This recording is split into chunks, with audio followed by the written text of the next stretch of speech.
De editie van 2024 van dit jaar dus is van 6 tot 9 juni. En staat in het teken van Boetenta, Jan-Willem Swart.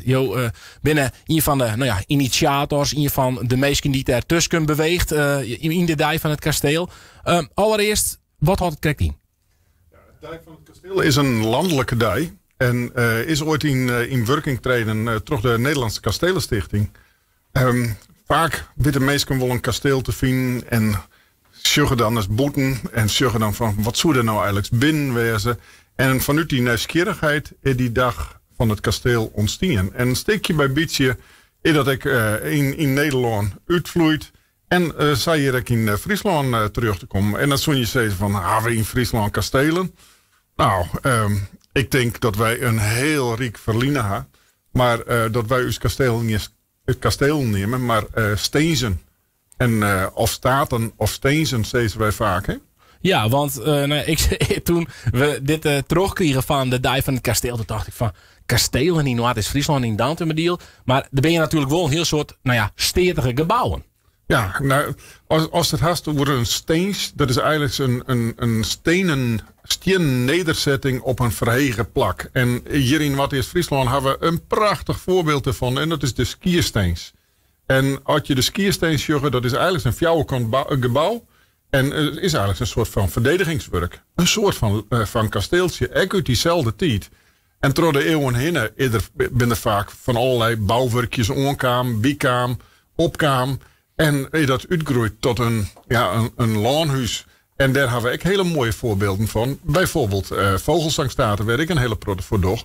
Maar ik net minder in wat de eerste is Harstadstaten bijvoorbeeld. Of Staniastaten, of de Kleinze, of Vijversburg. Al je van dat soort plakken die wat verhegen in het landschap lezen. Waar een bouwwerk, een bouwwerk opzet is. En werd van alles omheen bad is. Ja, want de dag van het kasteel, officieel is het onkomende manje de iependij van de, laat ik maar even tussen scrapjes kastelen. Want Vogelzang staat erbij gelieks. Wat maakt dat van Josa speciaal? Ja, Vogelzangstaten is een particulier landgoed. Wat het voor mij speciaal maakt is, mijn voorvader, dan kom uit Vinkleerster, die vonden het altijd wat spannend om wat er achter die gracht singles badden. Nou, ik doe zelf al meer dan 20 jaar vrijwilligerswerk voor Vogelzangstaten. Ik word er heel erg warm van, omdat het een soort van mystiek had van zag het er hier vroeger rond daar. En er zijn hele bijzondere variaties. Bijvoorbeeld dat upstairs, downstairs gevoel. In Vogelzangstaten zit een speciaal voor het personeel personeelstrap. Dus er is een trap voor het adellijke volk. Dus dat rent lekker om naar boven te komen. Maar er is ook een trapje voor het personeel. Want dat mocht net jongen worden. Die hier hun eigen gonkjes kruip door, sluip door. Ja, en dat maakt het mooi.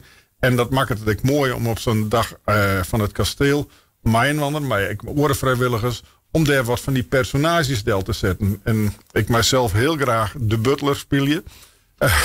Om dit verhaal te vertellen van upstairs, downstairs. De butler die mocht wel jongen worden, maar de rest van het personeel net. De kok die zeker manje met je komt, die worden net jongen. Maar er weer een tuinman en al die meesten en boswachters en jagers en mensen die in het bos werken. Al die mensen die bij zo'n landgoed jaren. En dat maakt het voor mij als een soort van compleet gebeuren. Ja, het lijkt er wel een beetje op, ik weet net als stratego de goede benaming is, maar een beetje levend stratego in de zin van dat je dan om zo'n landgoed heen bewegen. Ja, en dat is ik. De debatten altijd van alles. Echt weer. En dat is nog steeds zo. En van oudsher wie is zo'n landgoed wie ik heel erg zelfvoorzienend. Hè? Dus dat is nog steeds zo dat er al hier wenningen en pachtboerderijen en pachtgroen verpacht worden. Iedere keer per jaar komen die pachters bij de familie, bij de adellijke familiedeel om mijnwanden wat dingen te bespreken en wat oort te tikjen, zeg maar. Dat is mooi, dat is de mystiek van zo'n landgoed. Ja, en er zit natuurlijk een heel rieke geschiedenis om, die ik nog steeds zichtbaar is. Mijn koetshuis, een prachtig park. Daar ben van de Pinkster, de Pinksterfeesten van Dienst de Velde. Dat ik vast volonderdag toen besteed hier in het bij RTV NOF. Ja, prachtig park. Maar kom nou eens eventjes binnen en ontdek ik die Koningswei bijvoorbeeld, die speciaal voor de koning Willem III online is om naar Vogelzangstaten te komen. Of ontdek eens het pompenbleed wat voor in het gasfield zit van Vogelzangstaten. Kom gewoon eens stel en ontdek dat maar, succes. Hoe laat ben je maandje welkom? Van 1 uur, van 1 tot 5, is Vogelzangstaten voor de dag van het kasteel Iepen.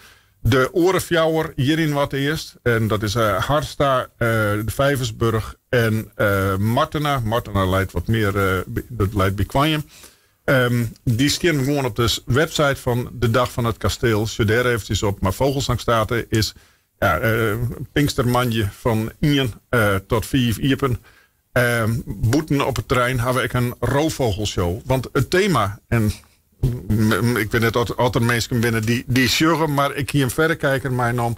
Het thema is naar buiten.